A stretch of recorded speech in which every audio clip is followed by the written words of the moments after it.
Gold, trusted gold buyers. మీరు తాకట్టు పెట్టిన బంగారాన్ని విడిపించి ఈ రోజు ఉన్న మార్కెట్ ధరకు కొనబడను.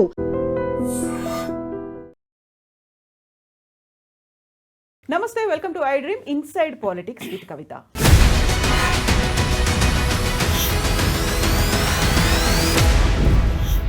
తెలంగాణ రాష్ట్ర ప్రభుత్వం కీలక నిర్ణయం తీసుకుంది. కాళేశ్వరం ప్రాజెక్టులో అవకతవకలు జరిగాయని పీసీ ఘోష్ కమిషన్ ఇచ్చిన నివేదికను బేస్ చేసుకొని సిబిఐకి అప్పగించింది ఈ కేసుని. క్రిమినల్ చర్యలు తీసుకునే తప్పిదాలు జరిగాయి అని సీఎం రేవంత్ రెడ్డి స్వయంగా అనౌన్స్ చేశారు. నెక్స్ట్ ఏం జరగబోతుంది? కాళేశ్వరం ప్రాజెక్ట్ మీద అసెంబ్లీలో చర్చ అయితే జరిగింది, సజావుగా జరగలేదని బీఆర్ఎస్ పార్టీ చెప్తున్నప్పటికీ నెక్స్ట్ చర్యలు ఉంటాయా? ఏం జరగబోతోంది? మనతో పాటుగా ఉన్నారు పొలిటికల్ అనలిస్ట్ అండ్ అడ్వకేట్ కూడా అయినటువంటి వి ప్రకాష్ గారు. ప్రకాష్ గారు నమస్కారం అండి. యాక్చువల్గా సిబిఐని ఇన్వాల్వ్ చేస్తూ అసెంబ్లీ ఒక తీర్మానం చేసింది అని సీఎం రేవంత్ రెడ్డి అసెంబ్లీలో ప్రకటన చేశారు. కాళేశ్వరంలో అవకతవకలు జరిగాయి అనే మాట పీసీ ఘోష్ కమిషన్ చెప్పింది. అందులో కేసీఆర్, తర్వాత హరీష్ రావు, తర్వాత ఈటెల రాజేందర్, ఆ తర్వాత అధికారులు, వీళ్ళందరి పేర్లు అందులో వచ్చాయి.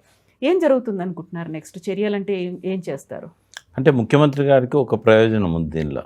అదేంటంటే ఆయన ఎప్పుడు అఫెన్స్ ఆడతాడు, అవతల వాళ్ళని డిఫెన్స్ ఆడేటట్టు చేస్తాడు. ఇక్కడ ఏమైందంటే సిబిఐకి ఇవ్వడం వల్ల, అంటే సిబిఐలో వాళ్ళు కనుక కొన్ని ప్రమాణాలు కొన్ని ఉంటాయి. వాళ్ళు ఏ కేసు టేకప్ చేయొచ్చు, ఏ కేసు టేకప్ చేయరాదు, ఎవరు పడితే వాళ్ళు ఏ కేసు ఇచ్చినా కూడా అది సిబిఐ పరిధిలోకి వస్తుందా రాదా. ఇది ముమ్మాటికి సిబిఐ పరిధిలోకి వచ్చే కేసు కాదు. కాదు. ఇక్కడ ఎటువంటి అవినీతి ఆరోపణలు చేయలేదు, ఘోష్ చేయలేదు, ఎన్డీఎస్ఏ చేయలేదు, అండ్ విజిలెన్స్ కమిటీ కూడా చేయలేదు. కాబట్టి సిబిఐ పరిధిలోకి వచ్చే కేసే కాదు ఇది. సెకండ్ ఏంటంటే, ఒకవేళ రేవంత్ రెడ్డి ఇచ్చాడు ముఖ్యమంత్రి కాబట్టి సిబిఐ కూడా ఆకలితో ఉంది. ఎందుకంటే 3 సంవత్సరాల క్రితం కేసీఆర్ గారు ముఖ్యమంత్రి ఉన్నప్పుడు ఈ రాష్ట్రంలో సిబిఐ అడుగుపెట్టకూడదని చెప్పి ఒక జీవో పాస్ చేశాడు. ప్రభుత్వం అనుమతి లేకుండా సిబిఐ ఈ రాష్ట్రంలో అడుగుపెట్టకూడదు, ఏ కేసు విచారణ చేయకూడదు, ఎవరిని అరెస్ట్ చేయాలన్నా, జోక్యం చేసుకోవాలన్నా, ఎవరినైనా విచారణ చేయాలన్నా కూడా ప్రభుత్వం యొక్క అనుమతి కంపల్సరీ అని. అంటే సిబిఐ మీద ఆ రోజు ఆయన పాస్ చేసిన జీవోను రేవంత్ రెడ్డి ఎత్తేసాడు. చాలా దారుణమైన విషయం ఏంటంటే, దేశంలో ఉన్న ఒకే ఒక్క జాతీయ ప్రతిపక్ష పార్టీ సిబిఐకి వ్యతిరేకంగా పోరాడుతూ ఉంది. సిబిఐని ఒక మోడీ చేతిలోని పాచికలాగా చూస్తూ ఉంది. మరి అదే పార్టీకి సంబంధించిన 2 ముఖ్యమంత్రుల్లో ఒక ముఖ్యమంత్రి, 2-3 ఉన్నారు హిమాచల్ ప్రదేశ్. మరి ఆయన ఇవాళ సిబిఐకి అర్ధరాత్రి పూట అసెంబ్లీలో అనౌన్స్ చేశాడు అని అంటే, మరి అది ఆ పార్టీ స్టాండా? ఆ పార్టీ రాహుల్ గాంధీకి ఏమైనా ఆదేశాలు ఇచ్చారా? లేకుంటే రాహుల్ గాంధీ కంటే తనకు మోడీ గారి మీద ఎక్కువ నమ్మకం ఉందా? ఆయన నుంచి ఎవరూ ఎక్స్పెక్ట్ చేయం. ఈ రాష్ట్రంలో, ఈ దేశంలో ఉన్న 25 రాష్ట్రాల ముఖ్యమంత్రులు సిబిఐకి ఇస్తే సంతోషిస్తాం, కానీ రేవంత్ రెడ్డి సిబిఐకి ఇవ్వడం ఏంటి అంటే, ఇందులో ఆయన ప్రయోజనం ఒకటి ఇమిడి ఉంది. ఏంటంటే, మళ్ళీ ఎన్నికల దాకా తన హామీలను, తను ఇచ్చిన అష్యూరెన్సెస్ని ప్రజలకు తెలియకుండా చేయాలి, ప్రజల దృష్టికి రాకుండా చేయాలి, ప్రజలు ఆలోచించకుండా చేయాలి. అంటే ప్రతిరోజు ఒక సెన్సేషన్ కావాలి. ప్రతిరోజు ఒక సెన్సేషన్ కావాలన్నప్పుడు సిబిఐ అనేది ఒక మంచి పాచిక. ఎందుకంటే సిబిఐ విచారణ పేరుతో రోజుకొకరిని పిలుస్తూ ఉంటుంది, సెన్సేషన్ అవుతూ ఉంటుంది. ఆ రోజంతా మీడియా దాని చుట్టే తిరుగుతూ ఉంటుంది.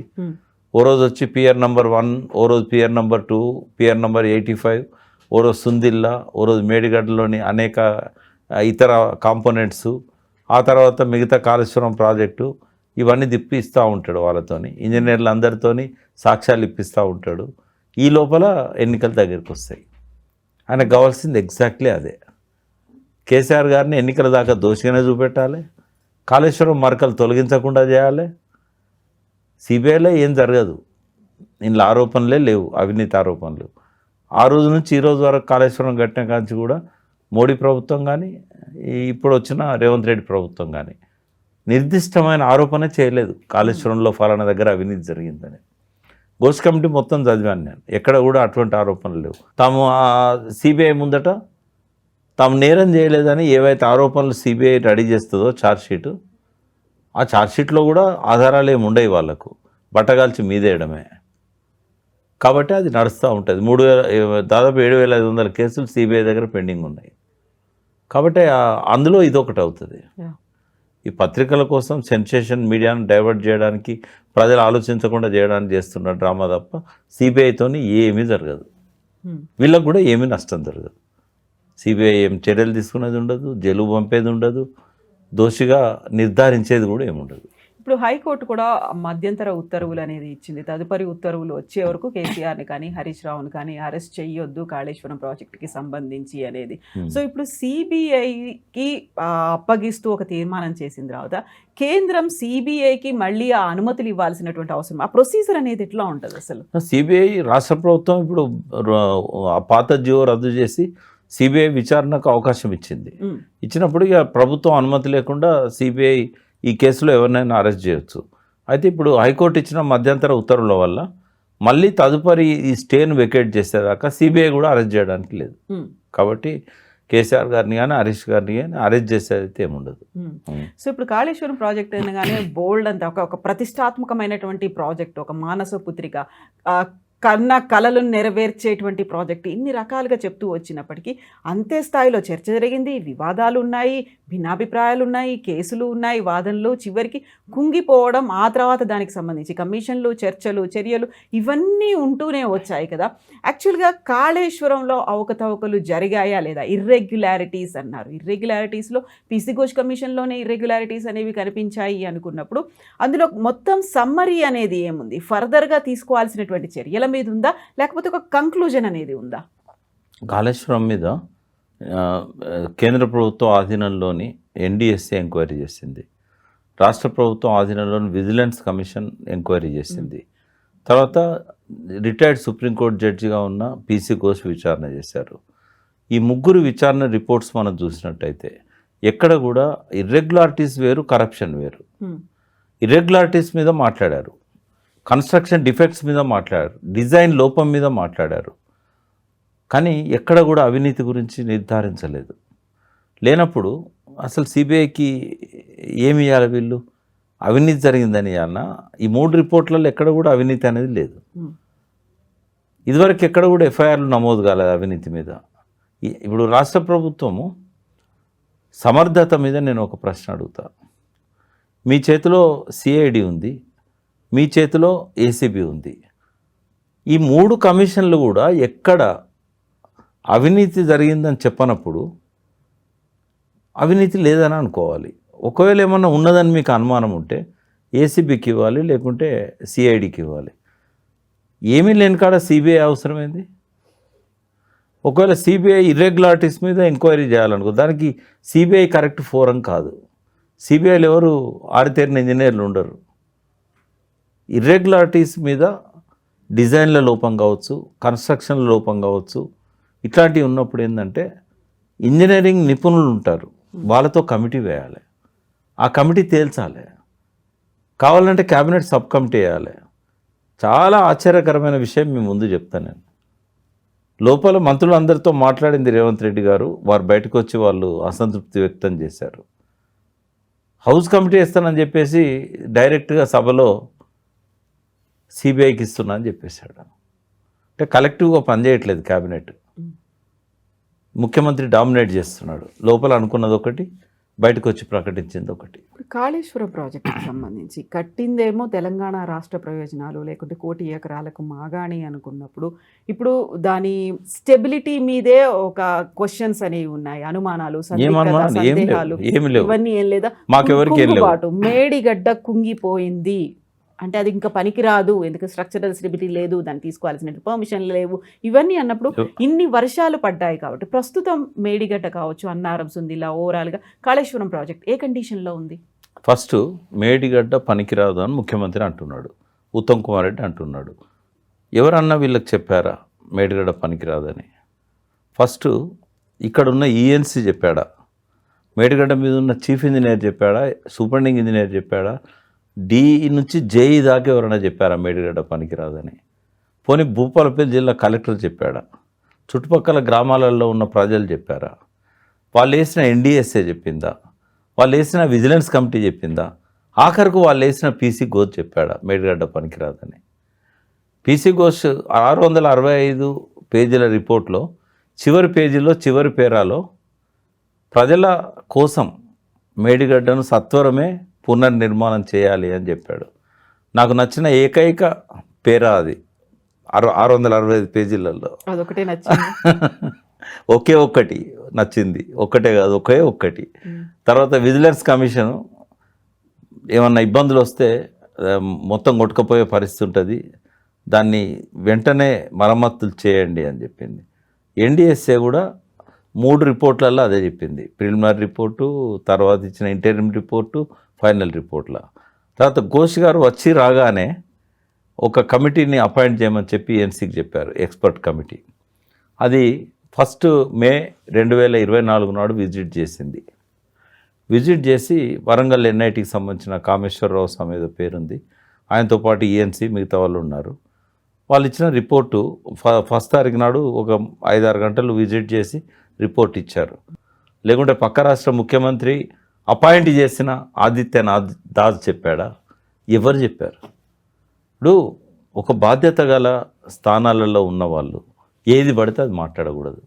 అందులో ప్రజలు ఎన్నుకున్న శాసనసభ సభ్యుల మధ్య ముఖ్యమంత్రి సభానాయకుడిగా ఉన్న వ్యక్తి అబద్ధాలు అస్సలు చెప్పకూడదు.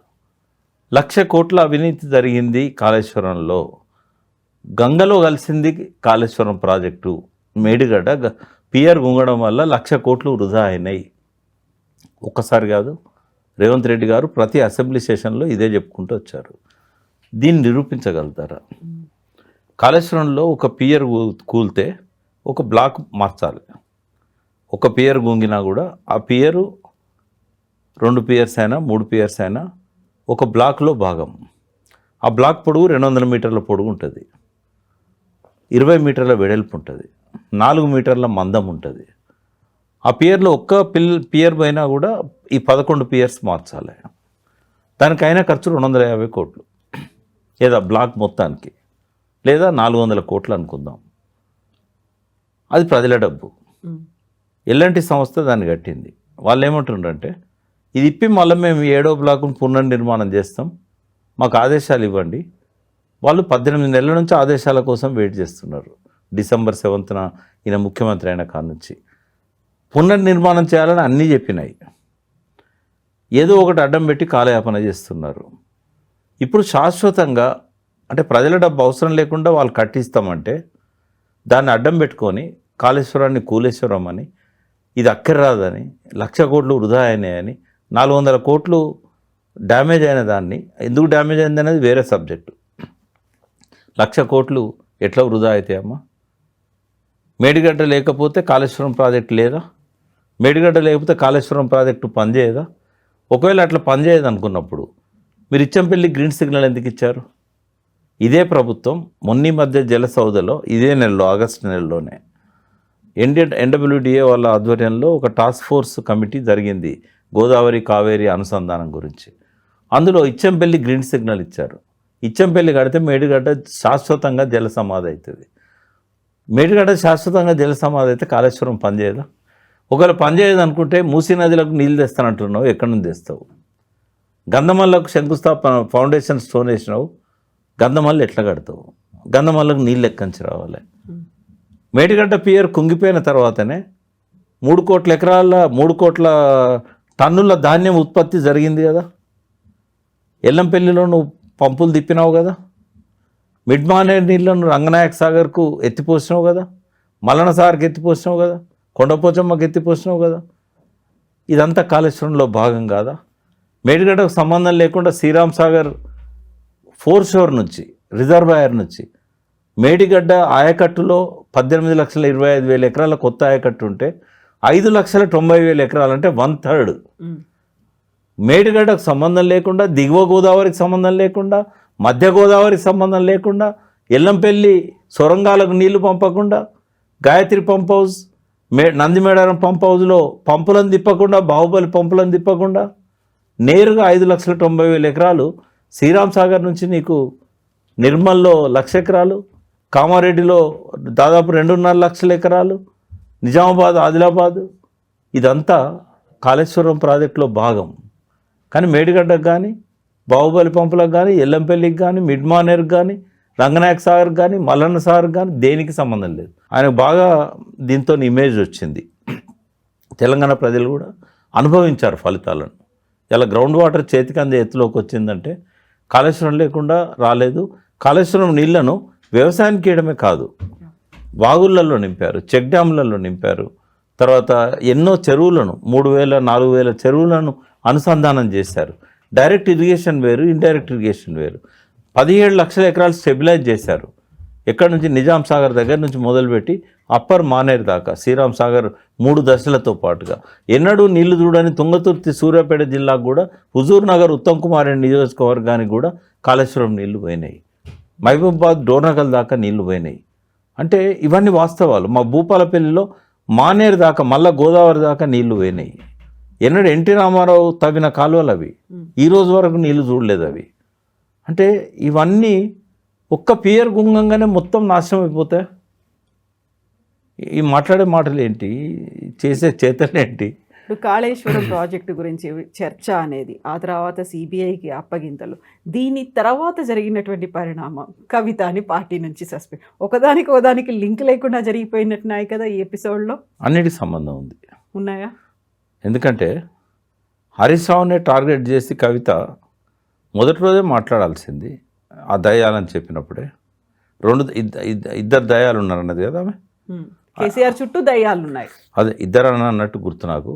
మరి ఆ దయ్యాల పేర్లు ఇప్పుడు ఎందుకు బయట పెట్టింది అంటే, సిబిఐకి అవినీతి మీద ఇచ్చినప్పుడు ఆయన ఇరిగేషన్ మినిస్టర్గా అప్పుడు ఉన్నాడు కాబట్టి, ఆయన చేసిన అవినీతి వల్ల వాళ్ళ ఫాదర్కి అవినీతి అంటుతుందని ఇట్లా తీసుకున్నది.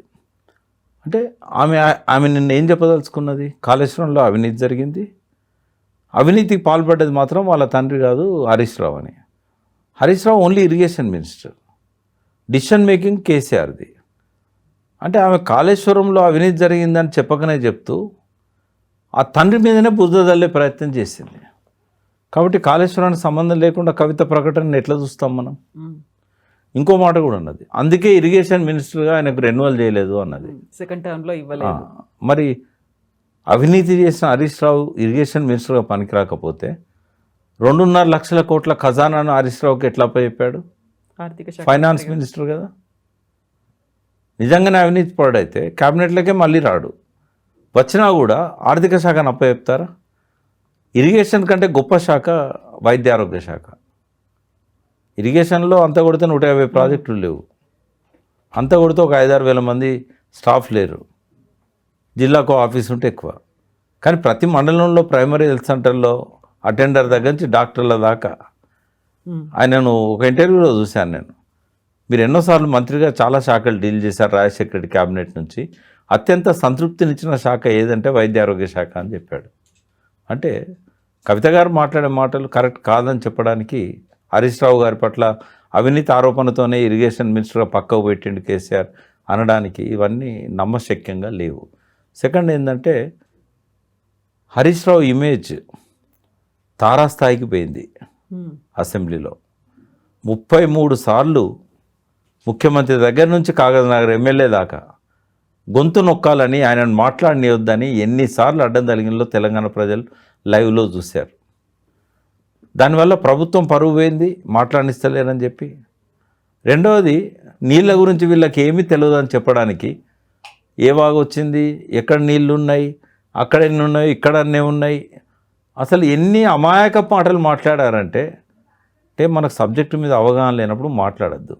ఒకవేళ మాట్లాడినా కూడా మైకులో లైవ్లో మాట్లాడద్దు, తెలుసుకొని మాట్లాడాలి. తప్పు చేసినా 4 గోడల మధ్యలో నలుగురికి తెలిసినట్టు చేయాలి తప్ప అమాయకత్వంతో.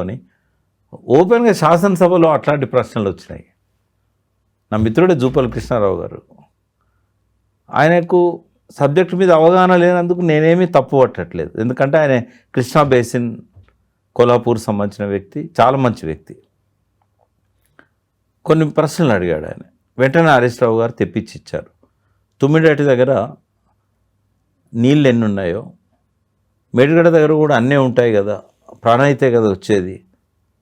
కాబట్టి ఎక్కడి నుంచి వస్తున్నాయి నీళ్ళు, ఏ ఉపనదులు వచ్చినాయి, ఏ వాగులు వచ్చినాయి అని అన్నప్పుడు ఎవరు సమాధానం చెప్పలే. Thank you.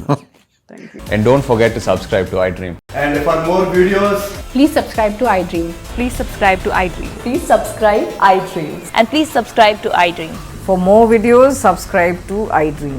please like, share and subscribe to the channel. Congratulations, iDream. Subscribe to iDream. Subscribe to iDream. So subscribe to iDream Media.